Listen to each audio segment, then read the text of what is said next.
बात करते हैं किस तरह से ब्रिक्स में कई बड़े फैसले हुए। रूस के कजान में ब्रिक्स शिखर सम्मेलन ने दुनिया भर में चर्चा बटोरी है। रूसी राष्ट्रपति का वैश्विक नेताओं को जुटाकर पश्चिम को ताकत दिखाना हो या फिर चीन भारत के शीर्ष नेताओं की मुलाकात हो, इनमें कई संदेश निकले। खास तौर से भारत की बात की जाए तो समिट में भारत ने अपना अलग संदेश दिया। ब्रिक्स आउटरीच सेशन में डॉक्टर एस जयशंकर ने भारत का दम दिखाया। जयशंकर ने कहा कि दुनिया में व्यवस्था बदल रही है, वर्ल्ड ऑर्डर बदल रहा है, ऐसे हालात में यूएन में सुधार की जरूरत है। By strengthening and expanding platforms of an independent nature and by widening the choices in different domains. Second, by reforming established institutions and mechanisms, especially the UN Security Council in the permanent and the non-permanent categories. So too, the multilateral development banks, whose working procedures are just as outdated as that of the UN. Third, by democratizing the global economy through creating more production hubs.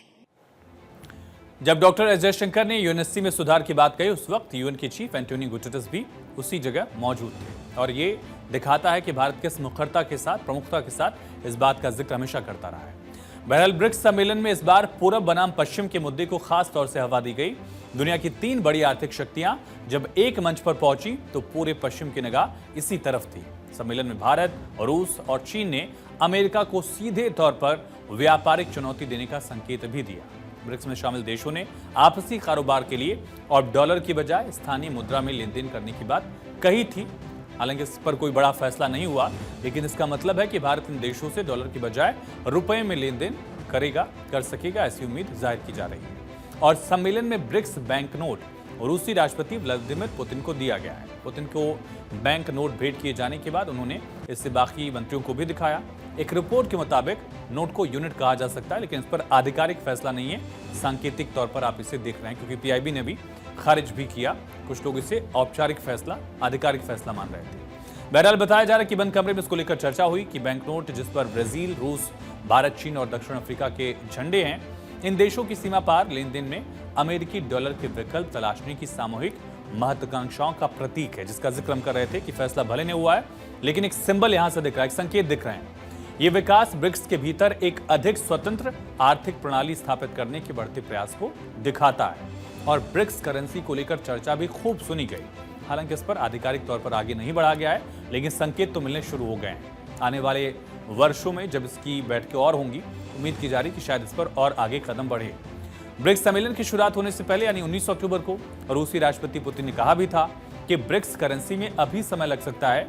BRICS अभी national currency के उपयोग को बढ़ाने और इसे सुरक्षित बनाने के लिए रिसर्च कर रहा है, यानी भविष्य में दुनिया के सामने ब्रिक्स करेंसी हो सकती है।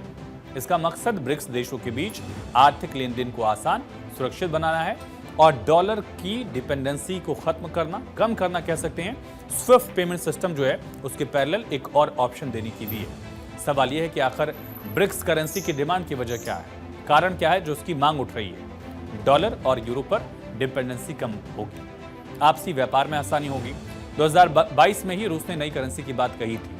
ब्रिक्स करेंसी पर अभी सोचा जा रहा है, उसको आने में काफी वक्त लगेगा, लेकिन अगर ये हकीकत हो गया, ये सहमति का एक फैसला बन जाता है, मुद्दा बन जाता है, तो उसका असर किन किन क्षेत्रों में पड़ेगा ये समझिए। दरअसल सीधा असर होगा तेल और गैस में, बैंकिंग और फाइनेंस में, इंटरनेशनल ट्रेड पर, टेक्नोलॉजी पर, टूरिज्म एंड ट्रेवल पर, फॉरेन एक्सचेंज मार्केट पर। और सबसे बड़ा इशू इस वजह से भी होगा क्योंकि ब्रिक्स में 3 देश ऐसे हैं जिन पर 3 देश इस बार जो शामिल हुए उन पर कई सारे सैंक्शंस भी हैं। यूएस के, पश्चिमी देशों के, रूस पर कई सारे सैंक्शंस हैं, चीन पर कई सारे सैंक्शंस हैं और ईरान पर भी कई सारे इस तरह के प्रतिबंध हैं। ऐसे में पैरेलल इकोनॉमिक पेमेंट सिस्टम जब होगा तो उसका फायदा इन देशों को भी मिलेगा और बाकी मुल्कों को भी मिल पाएगा। स्विफ्ट सिस्टम पर डिपेंडेंसी कम होगी और डॉलर पर भी, ईयू पर भी निर्भरता जो है वो कम हो पाएगी। इसका उद्देश्य ब्रिक्स देशों में लेन देन की सुविधा देना है ताकि बाहरी राजनीतिक दबाव और प्रतिबंधों से मुक्त होकर ब्रिक्स देशों के बीच व्यापार और वित्तीय सहयोग को बढ़ावा मिल सके। दरअसल दशकों से अमेरिकी डॉलर का दुनिया पर एक तरफा वर्चस्व है। 1999 से 2019 के बीच यूएस में 96% इंटरनेशनल कारोबार डॉलर में ही हुआ है। एशिया प्रशांत क्षेत्र में 74% कारोबार डॉलर में हुआ है और बाकी दुनिया में 79% कारोबार अमेरिकी डॉलर में। अमेरिकी डॉलर का वर्चस्व है, जिसे कम करने के लिए ब्रिक्स करेंसी की सोच आगे बढ़ाई जा रही है। जून 2022 में ही राष्ट्रपति पुतिन ने ब्रिक्स देशों की करेंसी का एक नया इंटरनेशनल रिजर्व बनाने की बात कही थी। दुनिया के देश चाहते क्यों हैं, ब्रिक्स देश ऐसा चाहते क्यों, इस पर सोचा क्यों जा रहा है। डॉलर के प्रभुत्व को टक्कर देने के लिए ब्रिक्स करेंसी की सोच है। यूएस डॉलर, यूरो पर वैश्विक निर्भरता कम करने के लिए इस पर आगे विचार किया जा रहा है। और कई इंटरनेशनल एक्सपर्ट्स का मानना है कि अगले 2 साल में ब्रिक्स करेंसी या सिस्टम अमेरिकी डॉलर को टक्कर दे सकती है।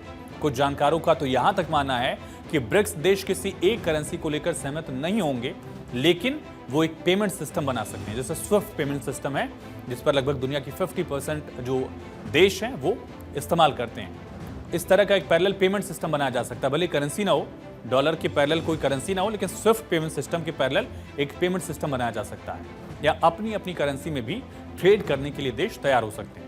मसलन इंडिया रूस रुपये में इस तरह से ट्रेड कर सकते हैं। इसी तरह से ये बातचीत आगे बढ़ने की उम्मीद है।